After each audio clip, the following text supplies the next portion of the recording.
Hello everyone, welcome back to our channel conceptual learners.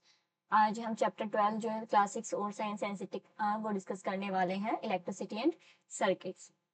इस chapter में हम electricity के बारे में पढ़ेंगे। इलेक्ट्रिसिटी क्या होती है, क्या ऐसे हम उसको यूज करते हैं, सर्किट क्या होते हैं। Let's start. First of all हम बात करेंगे कि जो इलेक्ट्रिसिटी है उसको हम किस किस चीज़ों में यूज़ करते हैं। ठीक है। तो हमें जो इलेक्ट्रिसिटी है, आज की जो लाइफ है, मॉडर्न लाइफ, उसमें हर चीज़ में इलेक्ट्रिसिटी की ज़रूरत है। चाहे हम कंप्यूटर पे काम कर रहे हो, चाहे हम किचन में जो भी हमारे इलेक्ट्रिकल अप्लाइंसेज हैं उन पे वर्क कर रहे हो, जो बल्ब हो गया, विंड मिल्स हो गई। ठीक है। जो पानी हमारी नल में आता है उसमें भी हम मोटर्स का जो है यूज़ करते हैं। ठीक है। तो जो जितने भी हमारे मॉर्निंग रूटीन के या दिन भर में जब भी हम डेली बेसिस पे जो भी वर्क करते हैं उसमें मोस्टली जो है इलेक्ट्रिसिटी जो है इन्वॉल्व रहती है।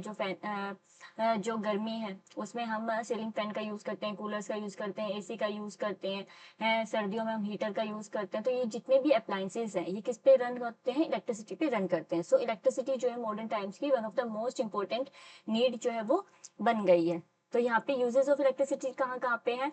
जो होम्स हैं, फैक्ट्रीज हैं, रोड्स हैं, उनको लाइट अप करने के लिए, जो पंप्स हैं पानी के, उनको रन करने के लिए इलेक्ट्रिसिटी की जरूरत है। इसके अलावा जितने भी इलेक्ट्रिकल अप्लायंसेस हैं, toaster, geyser, radio, television, laptop, electric kettle, washing machines, सब में जो है इलेक्ट्रिसिटी की हमें जरूरत पड़ती है। नाउ अब बात करते हैं हम इलेक्ट्रिक सेल की। इलेक्ट्रिक सेल क्या होता है? यहाँ पे आप एक डायग्राम देख सकते हो, ये है हमारा इलेक्ट्रिक सेल। इलेक्ट्रिक सेल एक ऐसी डिवाइस होती है जिसका काम होता है इलेक्ट्रिसिटी को प्रोड्यूस करना। इलेक्ट्रिक सेल के अंदर जो है केमिकल स्टोर होते हैं। जब भी केमिकल्स में केमिकल रिएक्शन होती है तब हमारी इलेक्ट्रिसिटी जो है वो प्रोड्यूस होती है। ये जो इलेक्ट्रिक सेल है ये आपको डिफरेंट टाइप के शेप और साइज में देखने को मिलता है, और अलग अलग जो डिवाइसेस हैं उनमें ये जो है वर्क करता है। जैसे जो टॉयज हो गए उसके अंदर देखने को मिलता है, टॉर्च के अंदर कैमरा, वॉचेस जो है, ट्रांजिस्टर, रेडियोज, अलार्म क्लॉक, सब में जो है सेल जो है वो प्रेजेंट होता है। अब हम बात करते हैं सेल की। तो सेल के दो टर्मिनल्स होते हैं, positive terminal and negative terminal.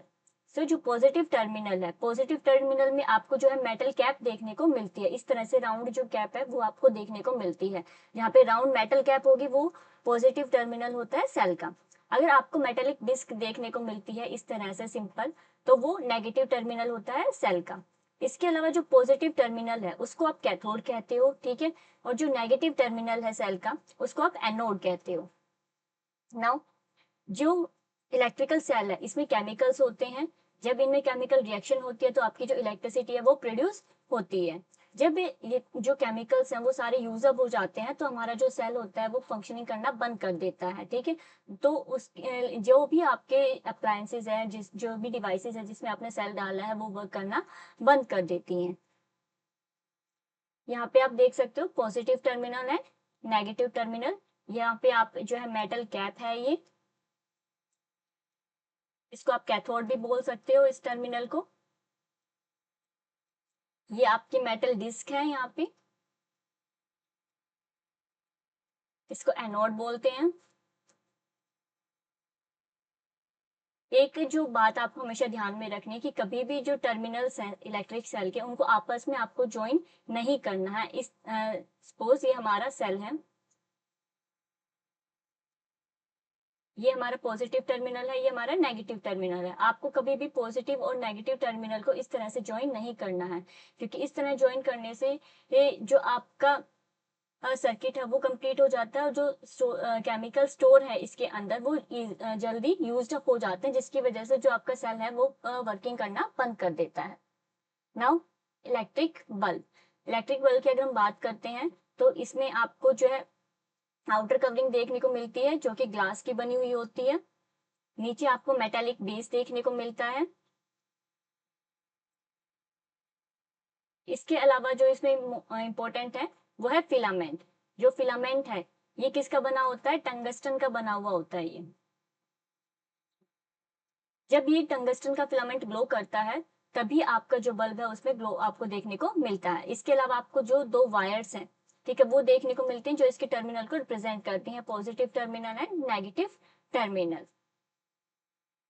Now electric circuit की हम बात करते हैं। एक क्लोज पाथ होता है जिसमें करंट फ्लो करता है, उसको आप क्या कहते हो? इलेक्ट्रिक सर्किट कहते हो।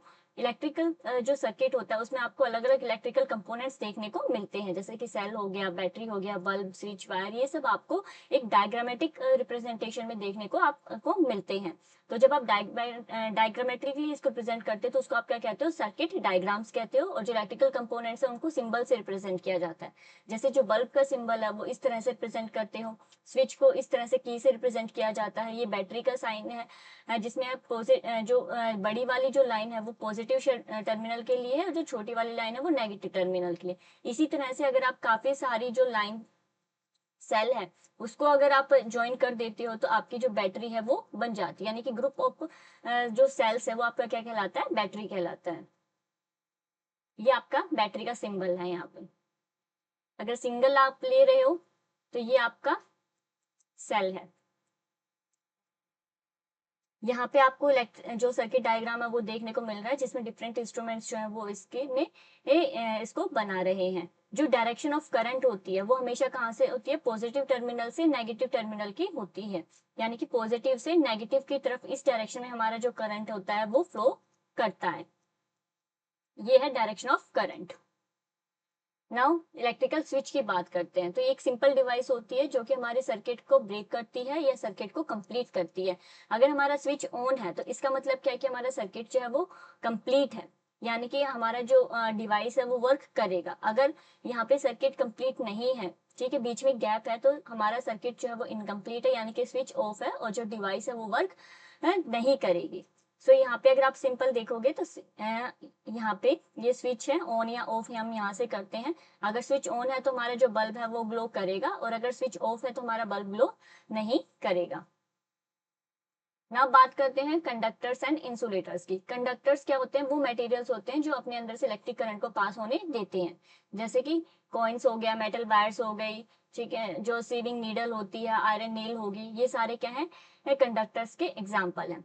इंसुलेटर्स क्या होते हैं, वो मटेरियल्स होते हैं जो अपने अंदर से इलेक्ट्रिक करंट को पास होने नहीं देते हैं। एग्जाम्पल्स थर्मोकोल, वुड, प्लास्टिक्स, ये सारे क्या है, इंसुलेटर्स के एग्जाम्पल हैं। इसीलिए आप ये इनफैक्ट जो हमारी ह्यूमन बॉडी है वो भी क्या है, कंडक्टर है इलेक्ट्रिक करंट की। इसीलिए जो भी इलेक्ट्रिकल अप्लायंसेज है उनको हैंडल करते हुए हमें अपने जो है केयरफुली उनको हैंडल करना चाहिए। इसके अलावा आप देखते होंगे कि जो स्क्रू ड्राइवर वगैरह है या जो भी जो इलेक्ट्रिकल पर्सन मैन होते हैं वो जब जो भी डिवाइसेस का यूज करते हैं उनके जो हैंडल्स होते हैं, जैसे हम स्क्रू ड्राइवर का यहाँ पे एग्जांपल लेते हैं, तो इनके जो हैंडल्स होते हैं वो किसके बने होते हैं, प्लास्टिक के बने होते हैं, क्योंकि प्लास्टिक क्या है, इंसुलेटर है, तो उन्हें वो इलेक्ट्रिकल शॉक से बचाता है। ये हमारा क्या है, स्क्रू ड्राइवर है। इसी तरह से जो आपका प्लास होता है, ठीक है, वो भी क्या है उसमें जो हैंडल होता है वो प्लास्टिक का बना हुआ होता है। नाउ यहाँ पे कुछ एक एग्जांपल्स हैं सिल्वर कंडक्टर्स के, सिल्वर, गोल्ड, सी वाटर, कॉपर।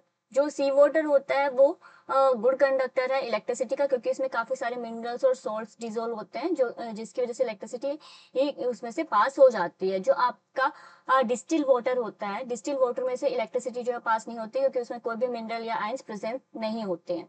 दूसरा, इंसुलेटर्स के अगर हम एग्जांपल देखते हैं तो इसमें वुड है, ग्लास, रबर, ऑयल, प्लास्टिक, ये सारे किसके एग्जांपल्स हैं, इंसुलेटर्स के एग्जांपल हैं।